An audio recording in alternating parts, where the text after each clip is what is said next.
This video is going to be about a really cool new tool from Schrade, the telescoping shovel.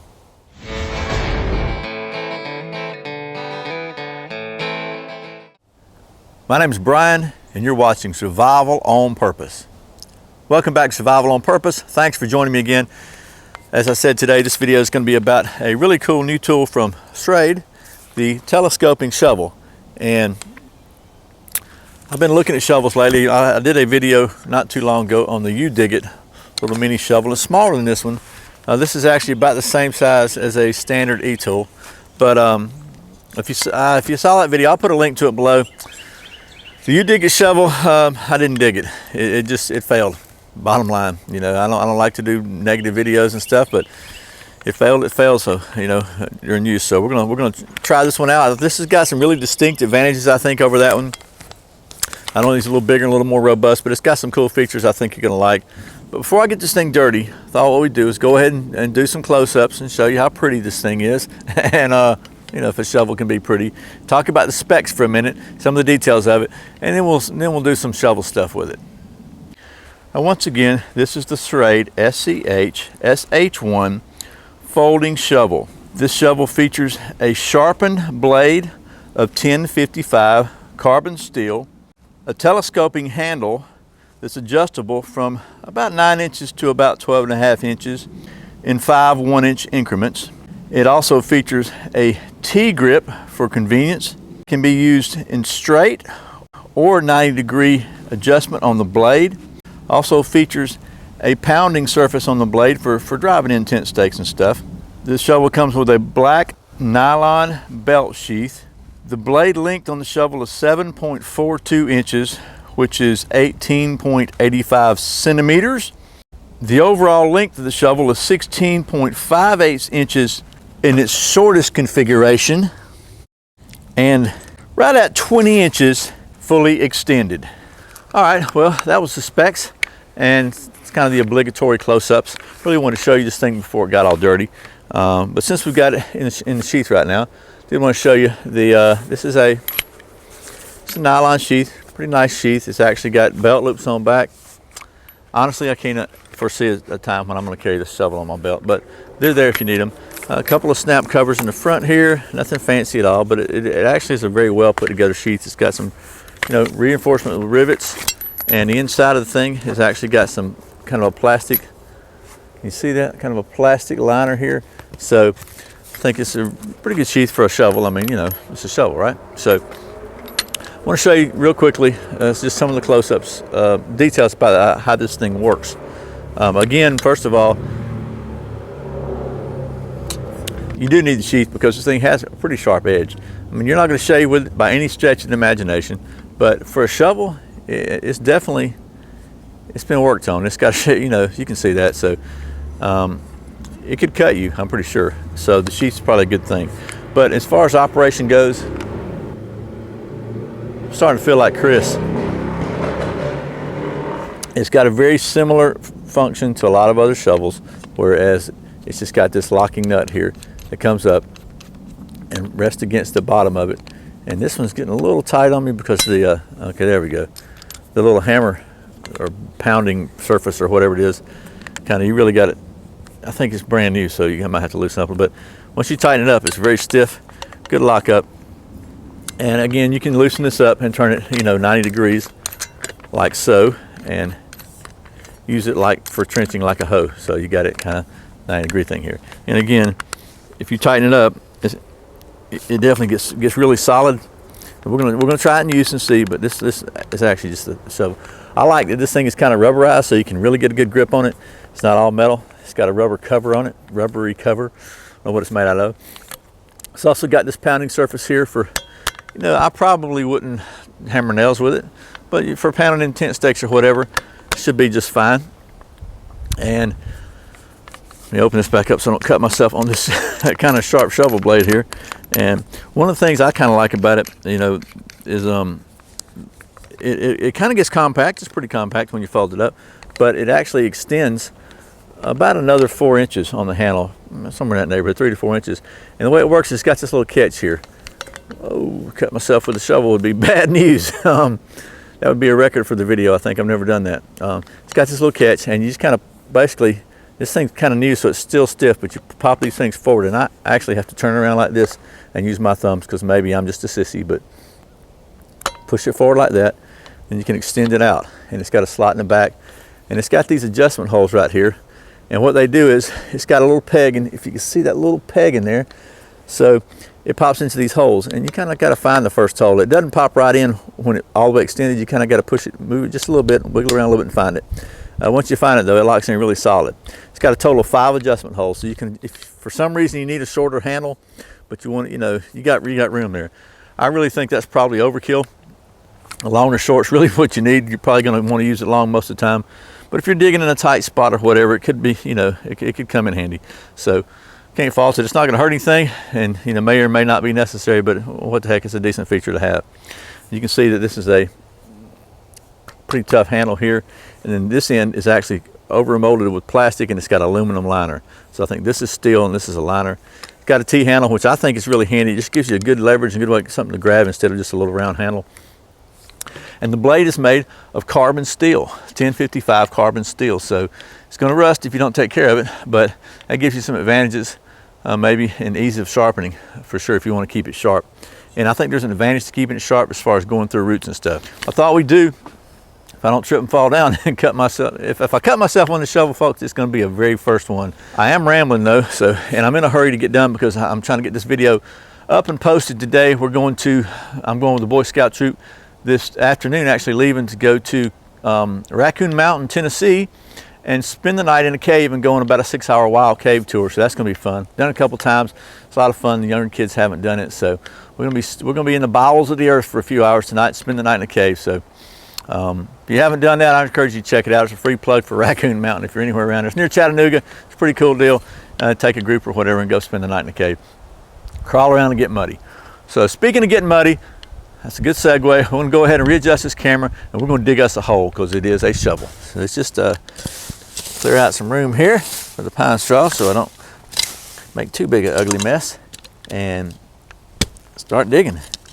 And I've got this thing extended all the way out because that's going to put the maximum stress on it. I want to test this thing out, and I figure if I shorten it up, that's, you know, that's going to be probably less stress on the handle. I want to make sure it's good and tight with my hands. And if you remember the You Dig It shovel, it kind of locked in this position, and it's still in this position in the back of my truck because it won't straighten out. And the threads here got kind of cross-threaded. They're a lot finer than this. I'm thinking this is going to be okay. I'm trying to keep from getting this dirty mud slung all over me too. So anyway, we're going to chop a little bit. Let me go ahead and loosen her up and straighten it up for a minute though. See what we can do with the real shovel part of it here. One thing I'm noticing is that this hammer thing, which I suppose you could take it off, although it would probably loosen up because it's in there, it kind of gets in my way at least of really feeling like I'm getting a good tightness on this because it's just kind of hits my fingers. But you know, it might be a handy feature to have, so it might be worth a little bit of aggravation. Let's just see. Just trying to give this thing a really good going through here.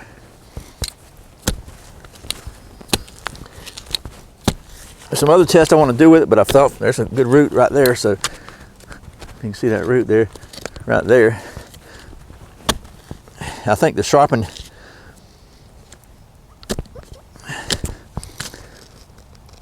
you can see it actually sliced it. It didn't just break it. You can see that side of the root is really cut cleanly. You can see that. You can get a good grip on that. So I think the sharpened edge on this thing really does help. Now I notice that you really don't want to watch me dig a whole hole, so I'm gonna try to make this quick. But I notice that it does feel a little bit rattly, and I think that's just his handle. But you know, it's not a. Just feels a little rattly, but that's probably just the nature of the beast. As long as it doesn't cause a problem in you know, function or anything messing up, then that's okay. It's not affecting the digging ability of the thing at all. So I just want to point that out. Some people look at that and say it indicates a problem. I don't really think it does, to be honest with you. But I'm going pretty good. It's cutting through these roots really, really well though. And I like that because, you You know, I think that was one of the big problems with the other You Dig It shovel, is the roots just wore it out. Just put too much stress on it between the roots and just the hard dirt there. I don't know if you really need a lesson on digging a hole, but I can tell you that as a 30-year plumber, I've dug a lot of holes in my life, and there is I guess a good way and a not so good way to do it, in a way that makes it easier or not so easy to do it. So obviously this is a initial impression video, kind of a first look at this thing. You saw it was brand new, so we're not going to be able to get a long-term understanding of it right now, but we can kind of make sure there's no immediate failures like there were with the You Dig It. I mean, that was the first time I'd used it, and it failed the very first time. So, so far this one's doing well. Hitting some rocks down here, some hard stuff, which is what I want. I want to at least give this thing a pretty thorough initial test. I'm not babying it in any way, shape, or form. I'm beating the heck out of it. So this is one good way to use this kind of shovel. You can dig your hole, loosen everything up like that, turn it to your 90-degree angle, like so, and use it just like this as a scoop to scoop out, which is pretty good thing to do, actually. It's a lot easier than trying to get your dirt out of a little hole, and you can keep a smaller hole that way, a more vertical sides or whatnot, where your overall size of your opening doesn't have to be as big, because you don't have to have the angle to lever your handle down in there, if that makes sense.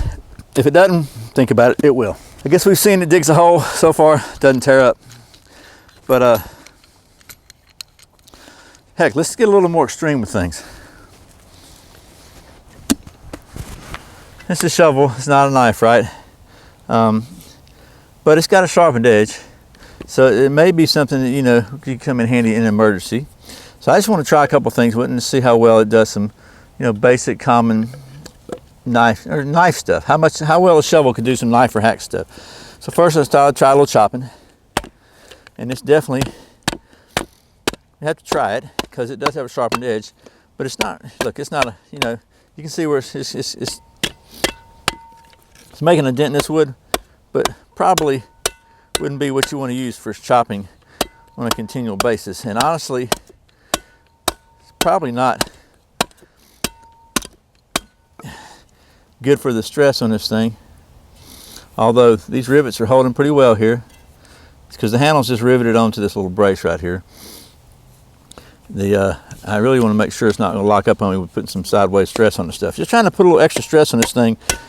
Again, it's not an axe nor a hammer, but you know what? I mean, for a shovel, hey, not too bad. What about let's just try something else here. What about if we need to split some wood?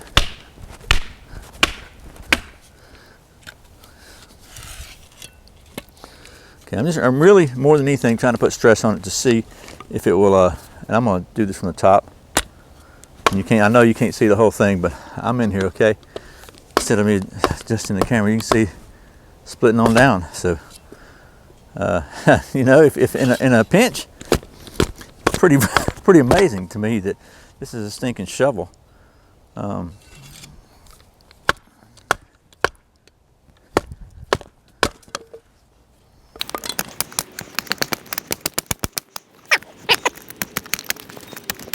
Okay, so it's definitely not designed to be a wood processing tool, but you know what? Not too shabby. Okay, so as long as we're going to get silly, let's just get really silly. Got a piece of fat wood here, big chunk of fat wood. See if we can carve us off a piece of it. So there's a piece right here, a little piece of fat wood, and it's pretty damp. We're just going to give this thing a little. We're going to try and see if maybe we can scrape a pile of fat wood off of this thing.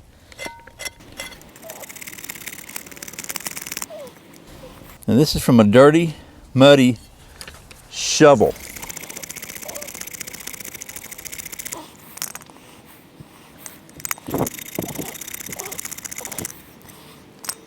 All right, right, so we got a little pile of shavings here, scrapings, which I think would be pretty decent. Do a little more processing here with the shovel axe. Now again, it's, you know, we're talking about a shovel. It's not quite as handy as a knife, but I think a little more scraping would be in order here. I learned my lesson in the SCHSH2L video about fire prep. No sense in cheating, trying to get in a hurry and cheat. Okay, so I think that might be sufficient. Now, to continue the ridiculousness,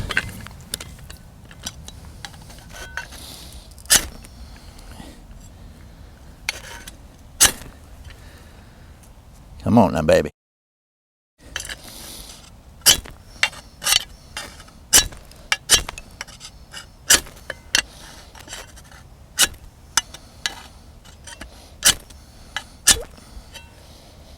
Okay, we're going to try a different route here, because it's a shovel and it's awkward as all get out, I'm telling you. But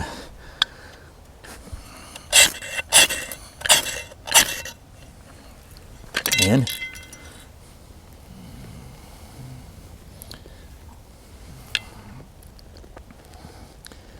just to show you that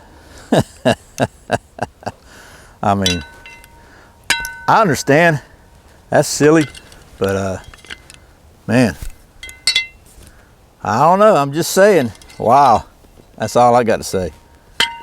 If that doesn't, if that's not at least sort of impressive, you know, I don't know. I don't know what it takes to impress you. Let me just cut to the chase. I know some of you are going to ask. That was even sillier, I admit, but I just do want to show you that after all that, wow. So all I can say is just, I'm really, really, really sorry, Chris. Very, very good. How about that? No, I'm just really impressed with this thing. It's I'm rambling. I'm sorry, guys. The Schrade SCHSH1 compact collapsible folding shovel, 1055 high carbon steel, sharpened edge, collapsible handle. Wow, that's all I can say at this point. It's just wow. I think Schrade has got a home run with this one. I'm really curious to see what the price is going to be, but I bet it's going to be really, really good. You know, I'm going to use this thing for a while, but just from, look, I got a little experience with outdoor stuff. This thing's rock solid. I think it took I beat the heck out of it, and it's no flaws whatsoever, no issues, not even a beginning of a problem. So I give it right now a double thumbs up, A+. And it's kind of funny because I've been looking for a good shovel, and Schrade was kind enough to send me this one to review. It's brand new. I think I'm the first person to ever get one. I don't know, but anyway, I'm glad I got it because I'm going to use it. So as always, thanks for watching Survival on Purpose. Thanks for subscribing. Thanks for clicking that thumbs up, letting Google know you like outdoor videos and stuff like this. Please share it with your friends. If you want to support the channel, you can check out the Amazon links below. Whenever this finally makes its way to Amazon, there'll be a link to it below in the video. And check out my Amazon store. I'd appreciate it. I just really appreciate all your support. My website, survivalonpurpose.com. And I really don't mean this to be a commercial for Survival on Purpose, but I guess, you know, it is. So don't forget to check out the mystery video at the end here. There'll be a mystery video. I can't tell you what it is. It's a secret. But check it out. It's a link here. And if you're on a mobile and your annotations don't work, there'll be a link in the description at the bottom. At the very bottom. You got to scroll all the way down to see it. But it's there. And you can check out maybe a video you haven't seen before. And anyway, man, I'm rambling in the closing. That is bad. Okay, well, anyway, once again, my name's Brian. You're watching Survival on Purpose. Remember, survival's not an accident, so be prepared. See you next time.